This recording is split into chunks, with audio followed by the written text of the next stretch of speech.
Hi, I'm Daniel. I'm a huge Iron Maiden fan, and this is the second video that I'm going to do about Live After Death and some of the merchandise and things related to that album. Okay, so I wanted to begin with something that's not exactly merchandise, but it's one of my favorite things to have. There's this. I have this photograph from back in the day. This is from 1985.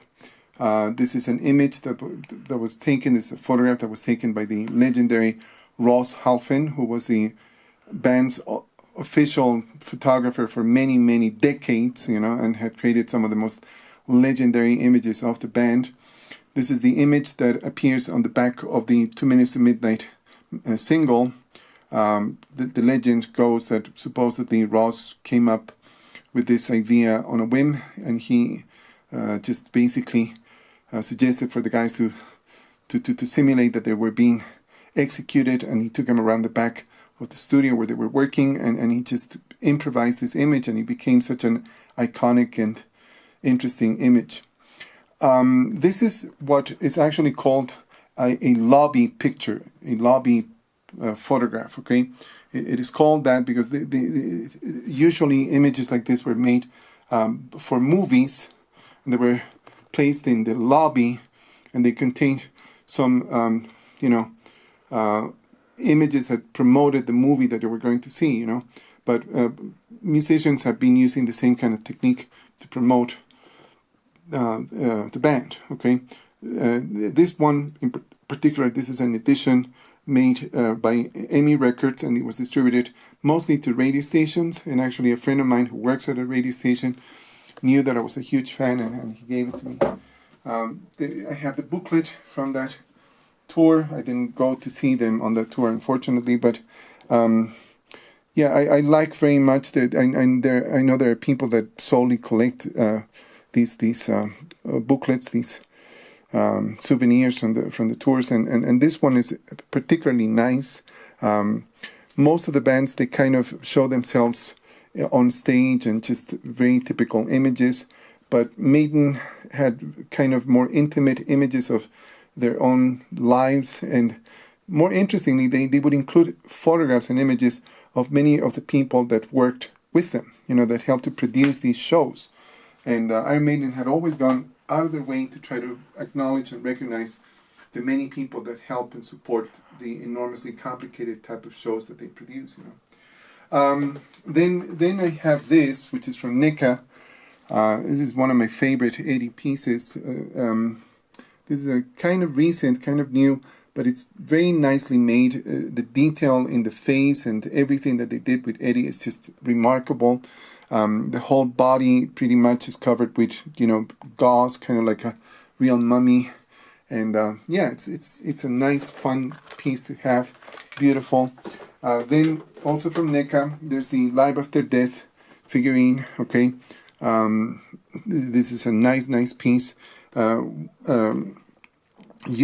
are two ways in which you could pose also Eddie here. There's Eddie that is kind of, half of his body is sticking out of the ground, but it actually comes with additional legs. You could see that here. He has like these additional legs, and you can actually stand up Eddie with this is a nice piece to have.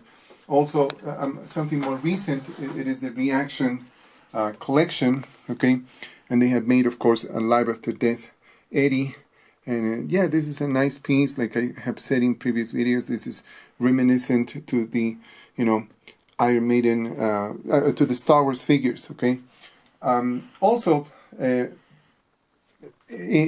the Live After Death artwork, in the cover, on the gravestone, this is the first time that we get the name Eddie the, and then there's a hint of the head, Eddie the head,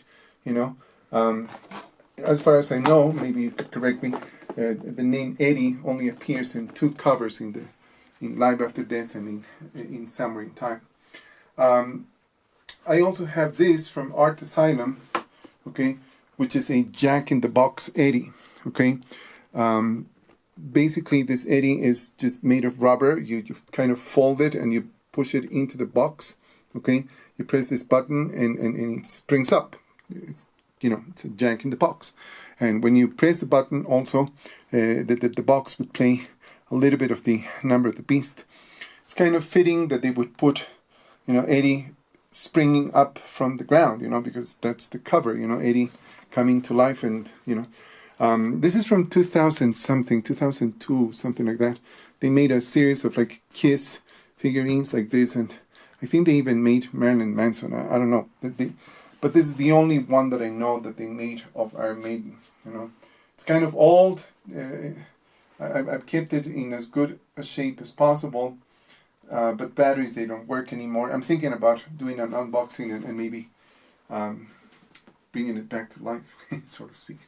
And I have this from HeroClix. There's the Eddie from Live After Death. This is one of the most elaborate and interesting pieces they made.